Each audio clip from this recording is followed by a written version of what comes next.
to The Gateway, your compass through the uncharted waters of the mystical and spirit communication, broadcast live from United Public Radio Network 107.7 in New Orleans. I'm your host, C.L. Thomas. I'm having one of those nights. My computer died just before logging on to do the show tonight. Like literally, I got the blue screen of death on my laptop that I usually use for this program. So I'm using a little bit of a different background, and it is what it is, right? We keep going. Tonight we change the topic from our usual mysticism and spirit talk to talk about Dracula, the man behind the inspiration of what would become vampire goth Bram Stoker. Historian and author Neil Storey joins me to discuss his new book, Bram Stoker, the author of Dracula, an illustrated biography. Neil, welcome to the show. CL, lovely to see you. Good evening. You've written over 50 books, haven't you? Well, I have. It keeps me out of mischief. I have been very fortunate to spend most of my life as a historian. And I've had the chance to write books about things that have fascinated me and interested me. And the one theme that has been throughout all of those years has been old Dracula and an interest in the man who created him. Well, Neil, it is so lovely to get to talk to you again. You're one of my favorite historians. Oh, thank you. It's lovely to see you too. You're just such a lovely person. And I know it's like 2 a.m. in the morning right now where you are. So I really appreciate you coming on the show. But what inspired you to write about Bram Stoker? It was really from my early life. When walking to school, I walked past a cinema and there were posters up there for Hammer Films. It was a provincial cinema, so they weren't the latest releases. And the Hammer Films were things like Taste the Blood of Dracula. And the images were very strong. The artwork in those days on film posters displayed in glass cases was very striking. Christopher Lee's face was very prominent. There was blood, there was snarling, there was fangs. And as a kid, I found that quite frightening. So I couldn't have gone to see the films, even if I dared to, because they were ex-certificate in the UK. You had to be 18 or over. But I could go to a little newsagent and buy bubblegum cards called Shocking Laughs. And on those Shocking Laughs cards were lurid images of the Dracula films, Dracula AD 1972, and some of the other ones, but mostly 72. And they were full color. They had rubbish jokes on them, and the pictures scared me so much. I had, rather than sort of swapping them in the playground, I gave them to my mum because they were giving me nightmares. And so that old face of Dracula haunted me from a very, very early age. And when I got to maturity and I started reading the book for real, and I wanted to know, who is the man who created this character who has terrified me so much for as long as I can remember? Is it fair to say that Bram Stoker is kind of the godfather of kind of what the Gothic scene that we have today with literature and kind of pop culture, I guess? Well, if you go to many universities in the UK, if you look at Gothic horror, they will go right back to Mary Shelley and Frankenstein. But in some ways, that was the birth of science fiction, if you see what I mean. Right, Yeah. yes. Using science to create a monster. Throughout the 19th century, there were others who wrote about vampires. But Bram, in 1897, so this is right at the end of the 19th century, when he produced Dracula, he really struck a chord. It really did contrast the modern world with a far more ancient culture, a distant culture. And it included modern things like typewriters and phonographs, recording systems, women being quite strong characters. And so if we'd just had the previous literature, I don't think it would have stood up so well, because they seem to be rather vain vampires. They're smelly, they're rather cowardly. or we only catch glimpses of them, their persona, where they lived or existed. They are just creatures of the night. Bram brought the vampire really alive for a modern audience. And yes, I think we would not have the Anne Rice wonderful Independent Empire or anything. Even we used to have a cartoon over here, Count Duckula. Anything with fangs and a cape, dark swept back hair. Uh, that's Dracula. And I think, because it was it's such a great impact, along with a little hint of Frankenstein, and then you had reanimated mummies as well. And Jewel of the Seven Stars was a book by Bram Stoker, one of the first to contain a reanimated mummy. So we must always give credit to Mary Shelley for this Gothic, the genesis of 19th century Gothic. But I think at the end, Bram really brought the genre right back up. And it was his book that truly established something that many years after his death would be reanimated, would be made undead, and become the vampire genre of films and books that we know today. I think a lot of people don't realize just how much romantic literature influences today's modern paranormal world, such as Mary Shelley, the book Wuthering Heights. I forget who wrote that one. It goes on and on, though. Even Charles Dickens, his story with what is the Christmas name of that Carol. story? Yeah, Yeah, yes. that's right. And that was quite a moral tale, using ghosts and spirits. But you see, the 19th century literature, people like Wilkie Collins, and you had The Woman in White, he created a type of literature where they used different diaries, letters, and different people to form that narrative. Bram loved that. So he's encapsulated the latest writing techniques in his book. And I think if you've heard of Rudyard Kipling produced a poem called The Vampire. And that was often displayed with a picture by Burne Jones. And Burne Jones created this picture called The Vampire. And it's quite a romantic vision in style. But it shows a man on the bed absolutely zonked out. He doesn't look like he's in terror. He looks like he's very happy. Has he been drinking? But then sat on top of him is a woman in her nightdress with a very smug smile on her face. She's believed to have been modelled by Mrs. Patrick Campbell, known as Mrs. Pat. And she was in some not raunchy, but very sultry roles in her day.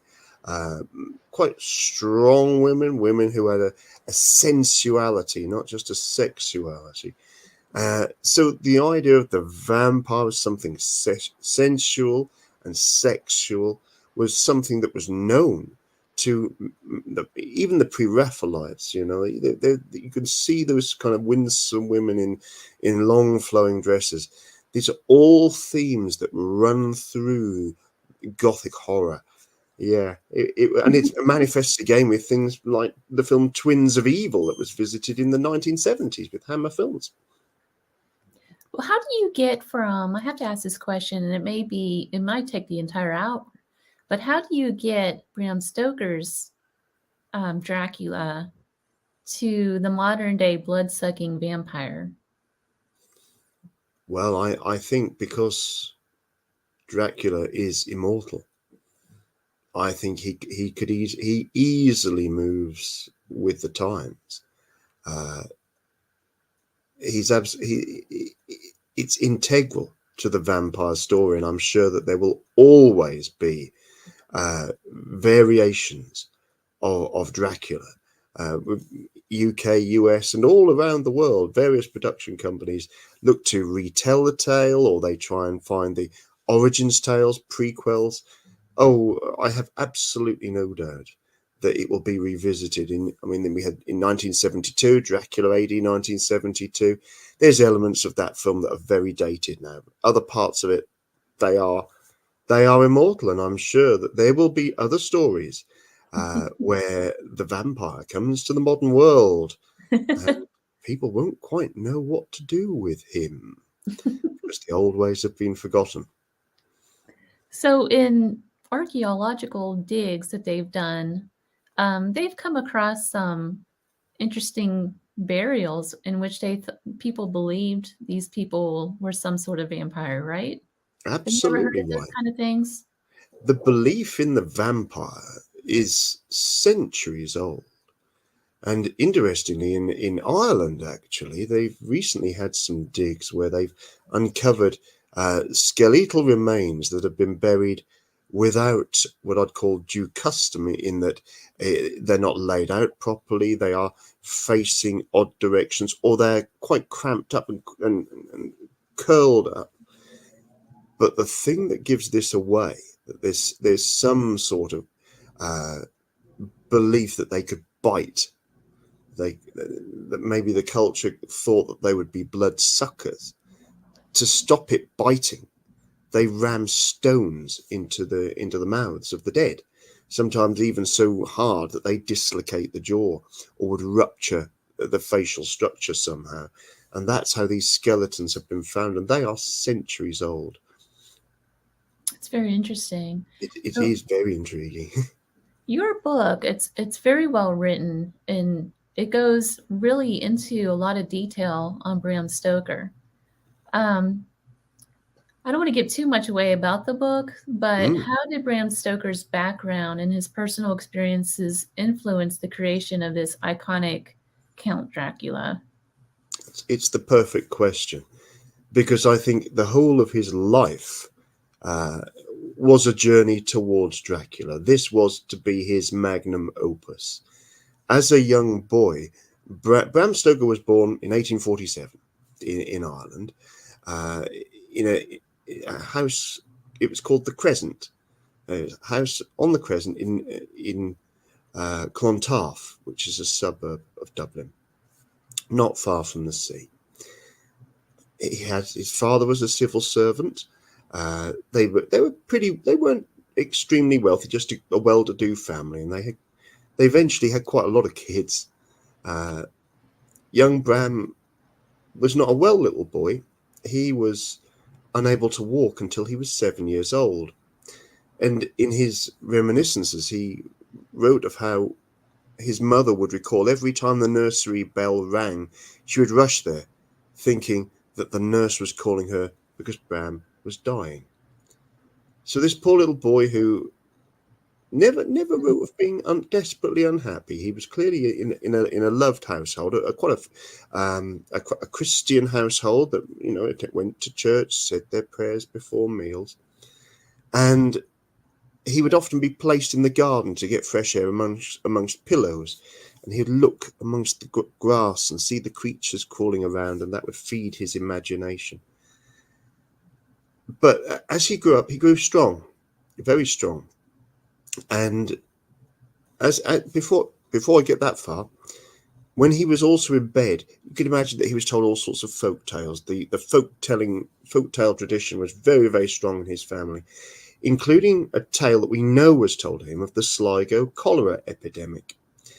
Now, when his mother was a girl, she was in Sligo at the time of the epidemic, and she saw people being put into a building, one of the public buildings there. It seemed that the doctors, the nurses had gone, that you only had people left that were either apparently immune, but not very well medically trained. And they saw this fellow being carried out who's known as Long Sergeant Callan. And the family story is that Long Sergeant Callan was carried out of the pest house of Sligo, and his head, as they were carrying him out, banged on each of the steps. And it knocked him out of unconsciousness. It brought him round, and he went on to live for many a year afterwards. So that's really an idea of a man being brought to life from apparently being dead. And that's one of the stories that kind of stuck in his mind. There was all sorts of Irish folk tales about blood eaters and creatures of the night and banshees and werewolves. And so that's from a very, very early age, he's hearing these dark tales. And as a young man, a strong man, a good sporting man, when he starts writing for, part works and magazines and things in Ireland. One was called The Shamrock, and he wrote a story called The Chain of Destiny. And it's a haunted house, and there's hags on the bed, and you can see all of that. And he was always very much taken with darker tales. So when he becomes a theatre critic, part-time. He's a civil servant full-time. Really, because he didn't like the reviews that were being written in the Dublin press. And so Bram said, look, I'll be a theatre critic as long as you give me tickets, for free, and I'll write you up. So he did, and that's how he met a young up and coming actor by the name of Henry Irving. And Irving soared eventually and became the first actor to obtain a knighthood. He really gave the acting craft a respectability that it hadn't had really before him. So Bram saw him in the early stages. He wrote fantastic reviews for him. Irving, of course, lapped up the praise. The two became friends. And so when Irving takes over the Lyceum Theatre in the West End of London, one of the great old theatres, great columns and a portico on the top, beautiful building, he needed an acting manager. And he asked his friend, Bram Stoker, to come and join him as acting manager of the Lyceum. Bram initially, and I think always partly, idolised Sir Henry. In later years, Irving always saw Bram at his absolute beck and call. And I think Bram kind of liked that. They worked well. The synergy was certainly there. And Bram was not unique in that respect. There were others. Irving seemed to have that magic over people who worked with him. So Bram, as this acting manager in this great theatre, wanted to write a story that could turn into a play that was worthy of Sir Henry Irving. And so that's really how he came to want to write the story, and all of those themes that he'd seen and heard of, and plays like Faust. You imagine this, where you see hell depicted and witches and creatures of the night. That's a great inspiration. The Lyceum Theatre was seen, they used to call it the Palace. It was the best theatre for serious drama in London in the 19th century. So yeah, that's the initial inspiration, and it was Bram's sincere wish to write something worthy of his master, the chief. And he seems he did, didn't he? Well, he did. He did. It's interesting. They had to perform Dracula before, for copyright reasons, on the stage of the Lyceum. And people say, well, not many people went. Well, they didn't want many people to go. The fee was excessive. It was a guinea. But they had to perform it. It was done more or less as a reading.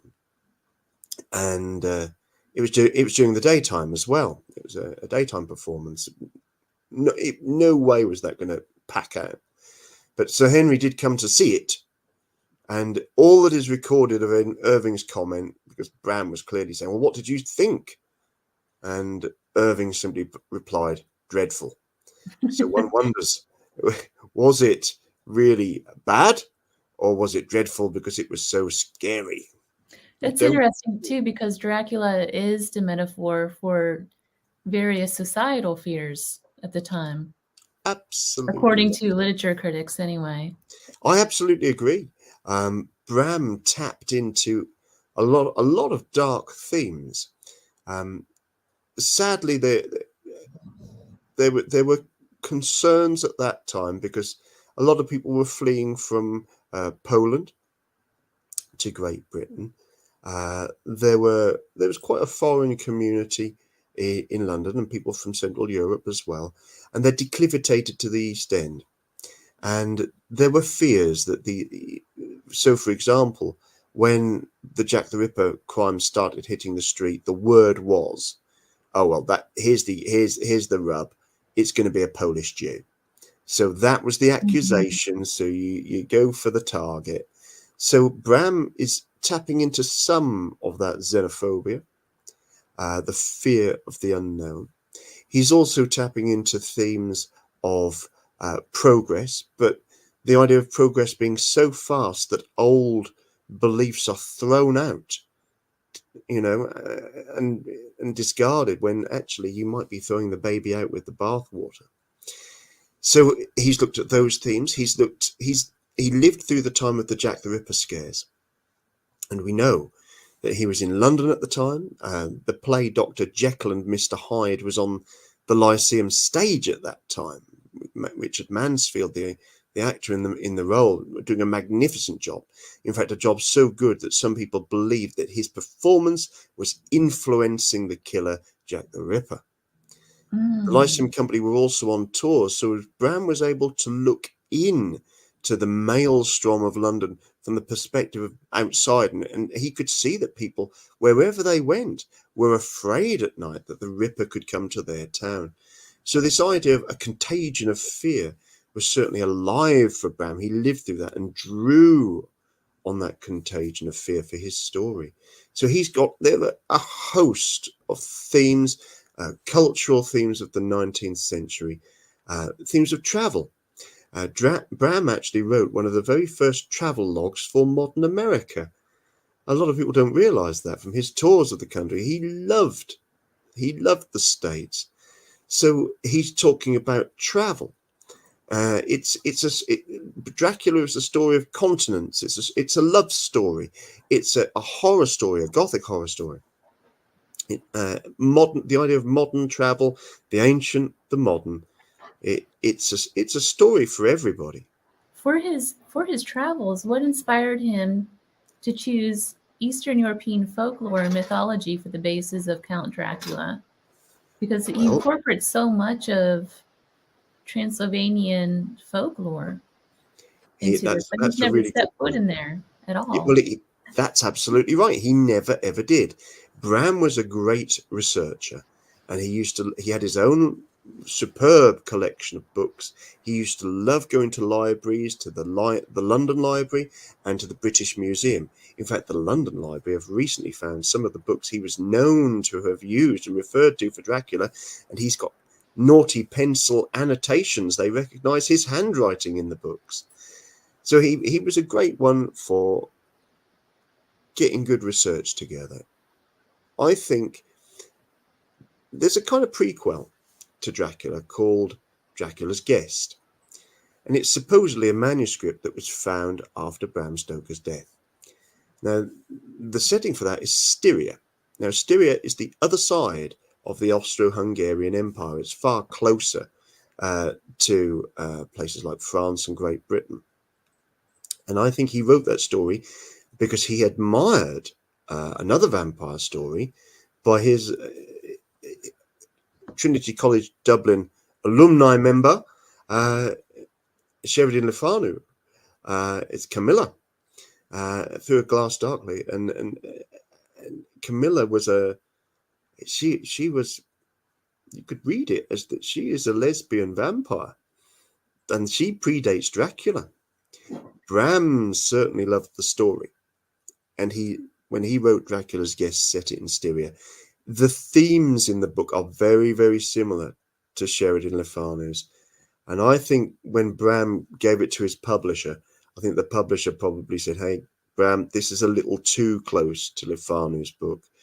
You're going to have to make some changes." So Bram would have looked on the map of the Austro-Hungarian Empire and gone to the far-flung corner of it, so far-flung that on some maps, and this is something I learned when I was researching this, the map of Transylvania, that section, the country, goes over the neat line of the map. So if you think of a map, but it's got that straight line at the end, you'll sometimes see a country or a part of a country bleed over the edge. That's over the neat line, and it always looks a little bit irregular. And I bet you that's what drew him. And Bram could see Carpathian Mountains, he could see the Borgo Passes, and he could see that there's railway that goes there. So he's got his maps. He's got that. Right, here's the new place. Bram wrote for a magazine called The 19th Century. Now, that's a pretty good review magazine. Lots of articles, quite educated ones. And in there was an article called Transylvanian Superstitions, which includes how to ward off vampires and keep away the creatures of the night, the Nosferatu. And the article was written by E. Gerard. Now, if you read that article, you wouldn't necessarily clock that this is a woman. And her name was Emily Gerard, and she was the wife of a diplomat. And she was in Transylvania while her husband was there on diplomatic duty. And she was the one that went and investigated the folklore and talked to locals and delved into local archives. She's very, very good. So I love the fact that Le Fanu's female vampire inspired Dracula, and a woman, Emily Gerard's Transylvanian Superstitions, gave Bram the kind of meat on the bones of the traditions and superstitions of the vampire. It's a darn good start, and women are behind the Dracula story. I like that thought. So, what is the connection between, and by the way, that image behind me is actually from Singasora, where Vlad the Impaler was born. Um, where does that connection begin between Vlad the Impaler and Dracula and Dracula? Well, the root of that story, I think, comes from a book by McNally and Florescu that was produced, I think that was in the 70s. In the 1970s, we didn't have access to the notes of Dracula, certainly not widely accessible, and the manuscripts, and the amount of letters that I uncovered in the Hall Cain archive on the Isle of Man. We simply didn't have all of those to enhance and inform our knowledge of Bram and how he created Dracula. So McNally and Florescu looked at the stories that might have inspired this character and the story of Dracula. Did Bram know all of this background? But for Bram, the truth is far more prosaic. Bram was on holiday in Whitby. He had seen and heard about the wreck of the Demeter, which that becomes it was the Dimitri, the Demeter in the book. It's a wreck on Whitby Beach. Bram's on holidays. Whitby is in Yorkshire in England. And I dare say he popped into the library to find out a little bit more about the places that this boat may have come from. And he picks up a volume. It's Wilkinson's Guide to Wallachia and Transylvania. And we know this because we've got the notes of Dracula. They exist. And he's even put the reference for the book where he found it in Whitby. And he just annotates a little bit. And it's very short. It's quite clear that he's found a name. He's found the name Dracula. And that absolutely game changes for Bram. Allow me to just put that into some context. When Bram met Arminius Vambery, who is acknowledged in the Dracula book, our friend Arminius, he was a lecturer at Budapest University, and Dr. Van Helsing refers to our friend Arminius. And he was certainly a factotum on folklore and legend, and the pair met over dinner at one of the gatherings in the Lyceum. We don't know the exact content of their conversation, but clearly there's some notion of vampires and the vampire legend being told there. Bram liked the idea of having a book. It's called The Undead. That's the original idea. And then he adds in Count Vampire. But it's spelt Wampyre, Count Wamp. And for the general public, Bram loved language. But for the general public, they would be saying, Count Vampire and the Undead? What sort of title of that is? That would have sunk like a lead balloon. And I think maybe Bram knew that. Count Vampire and the Undead. So his working title. He gets to Whitby, and he discovers this name, and in the book where he discovered it, you could tell he likes Dracula, and he notes the people of Transylvania. The name Dracula means, or Dracul, it means demon or devil. If you read on a little bit, it mentions Dracula is a mercenary, but not a desperately good one, according to Wilkinson. There were no mention in the notes of Bram Stoker for Dracula of Vlad Tepes. There's just not Vlad the Impaler. Nope, not even that famous woodcut that's often produced in vampire books of the big mustachioed Yeah. Vlad Tepes. No, sorry, folks. Bram's imagination is pretty darn good. He liked the name. And in fact, if you think about it, you'd never heard that name before. The world had really never heard it before. He's an obscure, according to Wilkinson's guide, he's an obscure mercenary, in Transylvanian history. That's what Bram saw, not this great Count of Impaler and all this kind of stuff. That's all he saw. But he liked the name, and it worked. And if you roll it around your mouth, and I'm not the only author to pick up on this, it feels great. Dracula. We like that. So think about it. Bram, when he staged the play at the Lyceum, it was called Dracula or the Undead. Okay. By the time it comes to the actual publication of the book, he's got rid of the Undead. The working title, that's gone. Count Vampire, long gone. And what have you got?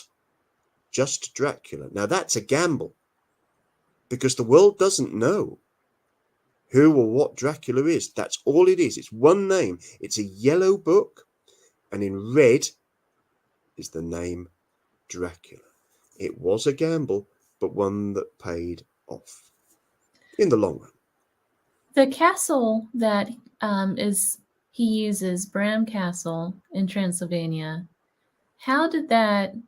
Interestingly enough, Vlad Tepes never even stepped foot in Bram Castle. That's another thing that a lot of people don't know. And neither did Bram Stoker. But yet Dracula is so associated with this castle. How did that come to be? Not by Bram Stoker.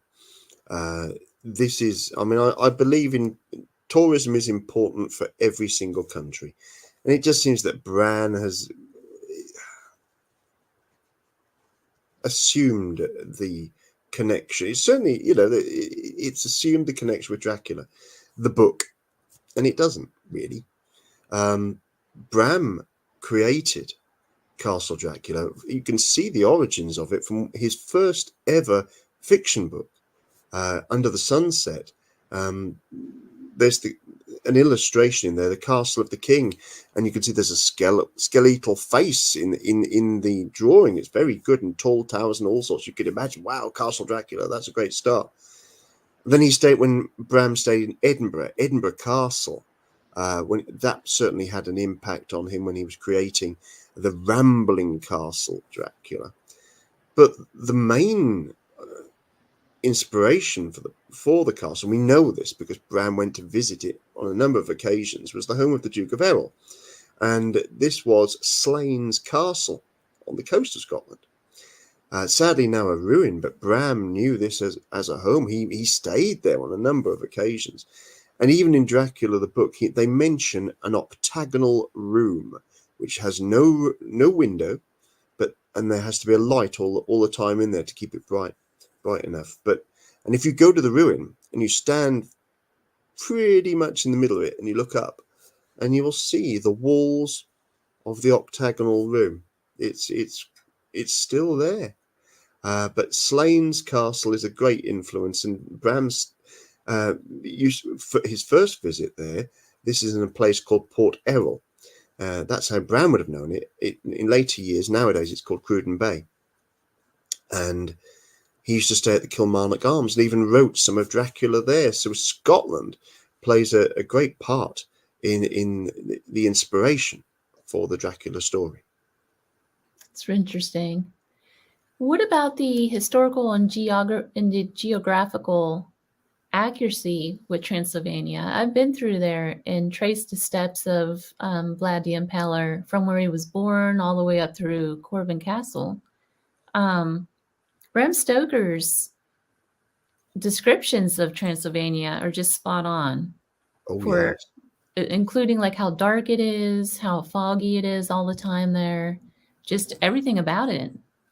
He absolutely nails it, and that's because even though he didn't go himself, he spoke to people who had visited Transylvania and knew it well, and he knew some of the greatest explorers of the day through who they would come as guests to see performances at the Lyceum, but then they would go to the Beefsteak Room. Now, the old Beefsteak Club in London used to meet in a room which was part of the Lyceum Theatre. That'd been long gone. They always called it the Beefsteak Room. And Bram cleared it out and set it all up. So rather than having a few sandwiches on the stage, they could actually have some intimate meals. And it was knuckle-bitingly expensive for the theatre profits, I can assure you. But they would host these great, very intimate dinners. And they would have people like Richard Burton. Now, that's not Richard Burton, the actor. Richard Burton, the explorer and Orientalist. Now, Richard Burton had written a book called Vikram and the Vampire, which is a Hindu story of a vampire, a shapeshifter. And Bram knew Burton. Burton is one of the inspirations for Dracula, the character of Dracula himself.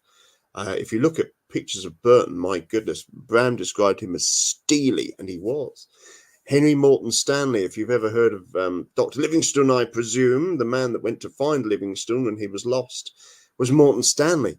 And in the first ever paperback version, illustrated version of Dracula, the creature climbing down the wall is clearly it's clearly influenced by the features of Morton Stanley with his big white moustache and white hair. And Alfred Lord Tennyson, who is known to, if he had a tricky problem, would show a canine tooth. So these wonderful explorers were known to Bram. Bram would have talked to them about, and of course Vanbrugh as well, and the books that he read would give him those personal observations of the place that really bring it alive. And then to get the travel log of it correct, he used a Baedeker's guide for the area, southern Germany and Transylvania. And I actually own it. I own Bram Stoker's own copy of the Really? Baedeker guide that he used. Wow. I was very, very lucky to pick that up. And the description of how Jonathan Harker gets across country and to where he needs to be in Transylvania, the journey is you can absolutely see where Bram has got it from. You could almost feel his finger on the page as he's writing and typing it up. Why do you think he never actually traveled to Transylvania himself? Bram was at the beck and call of Sir Henry Irving. And although he wrote that wonderful travel log of America, he was there because he was organizing the American tour of the Lyceum Theatre Company. Wherever he went, if it was travel really, it was for Irving. He did go to the Isle of Man to see his friend Hall Caine. He's known to have travelled to France. This is interesting. But as a young man, he went to France. He knew some of the actors and actresses over there. He became quite intimate with one of the actresses as well over in France. She wanted him to go over there, but his father said this would be no life for you, Bram Stoker, marrying an actress in France. So he didn't travel very widely. France, Isle of Man, Scotland were his adventures. Bram loved walking holidays, loved Whitby, loved the British, and international travel beyond business or exploring what wasn't overly common. And to make that journey personally to Transylvania, I think he would have loved to have gone, and maybe he meant to go, but life and time, he just didn't get round to it. There's a there's a few things that I've heard that may I just want to get your thoughts on this. They might be silly questions, I'm not sure though. So there is a rumor that Stoker has the same birthday as Vlad the Impaler. Is that true? I don't know. I don't know. Yeah. He might do. That'd be a wonderful coincidence. Bram would have loved that. He wouldn't have known that. But... Do you think that Bram Stoker was connected in some way to Vlad, either ancestral or somehow spiritually or anything like that? Bram's ancestors, going back hundreds of years, and I've traced his family tree, were originally not from Ireland. His father's line go back to Northumberland and Durham, which is where I'm speaking to you from right now. I don't think there's any connection. I believe the Stoker family have had their DNA examined and tested. I don't know all of the ins and outs of that, but I'm sure my good friend and my respected fan of the great man, Bram's great grandnephew, Dacre Stoker, would have said if there was a family connection to the real Dracula. Again, Bram would have loved it. Spiritually, I don't think he knew a lot about him. If we're really, really, really honest about it, I don't think he knew a lot about Vlad Tepes or Vlad the Impaler or Dracula. It was really just a name that fitted the character, the imagined character, based on people that he knew and things that he had read, rather than borrowing anything of the real backstory of Dracula.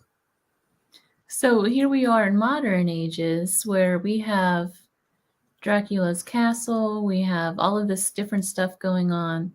What do you think Bram's ideas about his book and the way it influenced today's pulp culture and paranormal trends? What do you think his thoughts would be on this? From back then to now? I think he would have glowed with that thought. When Bram died, and he died in April 1912, and his death was overshadowed by the sinking of the Titanic. There were some lovely obituaries written for him and in tribute to him, and his greatest literary legacy, the critics of the day and his friends of the day considered that it was his 2-volumed biography of Sir Henry Irving. Dracula was just another one of those stories, a weird tale. But Bram's long-term legacy, not just Dracula, but Jewel of the Seven Stars, The Reanimated Mummy, some of his other dark tales, and they're worth reading. Look them out, including The Lair of the White Worm, are an incredible canon of work. That in his own lifetime, Bram, they were not failures. In fact, Dracula has never been out of publication, never been out of print since it was first published in 1897. And whereas many of the authors, including his dear friend Hall Caine, the first man to sell 1 million books in the English language, most people don't even know who Hall Caine was, let alone own a Hall Caine book. The books don't stand up for modern audiences, and they're certainly not a Shakespearean literature. Whereas Bram has never gone away. His character is truly, Dracula is immortal. And for Bram to see all of those things, I don't think the money would have been nice. I wished because his family, they never enjoyed a great deal of wealth from that. They got some, but it was meant to be the one that, and it should have been the one that kind of provided a legacy for future generations, the direct line of Bram Stoker. But deep down, would he have really cared? He wasn't about the money for Bram. It was about the storytelling. And I think for him to see that, it would be overwhelming for him. I think he would be filled with pride. And I just wish, I hope, and in fact, I believe there is a spirit world and we can't all go into nothing. I like to think he sees and he rather likes it. So what are your personal thoughts about the vampire gothic movement, where we have a lot of people who believe that they really are vampires, either psychic or drinking of blood and all of these different things out there? Well, there's nothing new in it. People have believed because of some medical condition or whatever, that they are somehow allied to the vampire. Some people, going back centuries, have drunk blood. It wouldn't be for me, but or bathed in blood to stay young. Yeah, well, it's a tricky one. I mean, there are some medical conditions that can really cause people to think and believe that they are a vampire. Maybe there are creatures of the night. I just think if you don't hurt other people and you don't hurt yourselves, then be who you want to be. But don't lose touch with reality. When I was a kid, there was a book out, and it was a series. I think I was in 1st and 2nd grade. The book was about Bunnicular. Have you ever heard of this? Where it was a rabbit vampire.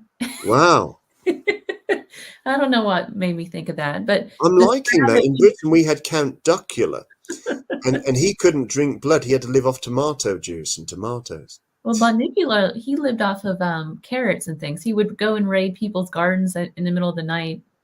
Yeah, I'm liking that. Fun. You see, I couldn't live as a vampire because I love garlic. It's one of the wonderful ingredients in food. No, I couldn't live without garlic. No. But, that's a good point. From the stories, how it all evolved, it kind of, even from Anne Rice, the story shifts, right? Constantly. Yeah. How do we get from the vampires not able to be around garlic, they're not able to do sunlight, all of these different things? Yeah, I think that it was just things over time and was added to the story. Absolutely right. Yeah, Bram was very, very loyal, really, to the Transylvanian superstitions in his book. They're pretty loyally. There's a few little twists in there, but it was the films, it's cinema that really do add a lot to the vampire lore. Bram, of course, has the mirror where you cannot see the reflection of a vampire, for example. That's a Bram, and that's a folklore, that's a legend. But other things have been stretched for film and dramatic value. But there's nothing wrong in that. I think having vampires going out in daylight and just saying that they are weakened by daylight, and that is pretty much what they always were. Bram has Dracula seen in London, and it's not night time. Or at least we don't think so. I wonder if that comes from the idea of the fear embodiment and you can't bring the stuff out into the light sort of thing. Like you can't bring absolutely right. Yeah, absolutely. But it comes from the folklore. These are, you see, the difficulty was that the term Nosferatu does mean a creature of the night. It doesn't just mean a vampire. It could be anything that will operate mostly under the cloak of darkness because it looks unusual. So, for example, a werewolf or a zombie or potentially a vampire. Although a vampire could certainly look just like you or me, but they tend to operate by night because they need the stealth, and they might shapeshift too. For the unwary traveller, to be pounced upon and set upon by the vampire. Yeah, the vampire lore will always flex and metamorphose, but keep Well, the story Neil, alive. Keep the story alive and go with the flow. Respect Bram's masterpiece, and but keep it alive. Neil, where do people find your book? They can find my book if you're in America on Barnes and Noble. You can find Bram Stoker, author of Dracula. You can find it in Great Britain on Amazon, but also, if you've got a local bookshop, you can order it, or they might even have it on the shelves in all good bookshops in Britain and America. It should be out there. I'm been really touched by the kind words from fellow Dracula fans and Bram Stoker fans, the never-ending support of Dacre and the Stoker family. We hold Bram Stoker and his legacy with great affection, and I tell you what, if people fancy it, I'm over in America in October, and we're doing a little tour of New England and Salem, looking at the vampires of olden New England. Have a look on the Mysterious Adventures tour with website Maria. I love that. with our beautiful Maria, and come and join us. It's going to be fantastic. Halloween in Salem. My goodness, I can't wait. A journey of the lifetime. I'm going to be in Boston during that time too, so perhaps I'll come see you guys. Tomato juice for you and me. Neil, we're at the bottom of the hour already. Oh, where's it gone? I know, it's every time I talk to you, that happens. It just disappears. It's like time slips happen. It's true. It's true. Well, I've always got new research going on. I've got a new book looking at the history of UFOs over Great Britain from the early 20th century to the present day. So that's some new research, some quite intriguing stories to be told there. And of course, there's always dark tales of witchcraft and legends and murders and dark deeds. If you could put up with me again, I would love to come and share them with you. I will definitely have you back on. Absolutely. Neil, where can people find you? Real quick, where can people find you? Come and find me. I've got my profile on Facebook, and that's building up very nicely. Come and find me. Come and find me. Storey, Storey. That's correct. The only one with a big moustache. Well, Neil, thank you so much for being on again. I really appreciate it. It's a pleasure, CL. Good to speak to you, and thank you to everybody for listening tonight. You've been listening to The Gateway, your portal to the unexplained, the mystical, and the otherworldly, broadcasted live from United Public Radio Network, 107.7 New Orleans. Find me online or on social media to find out the latest in books and artwork created by me. You can find me at it's clthomas.org, clthomas.org. Until next time, see you soon.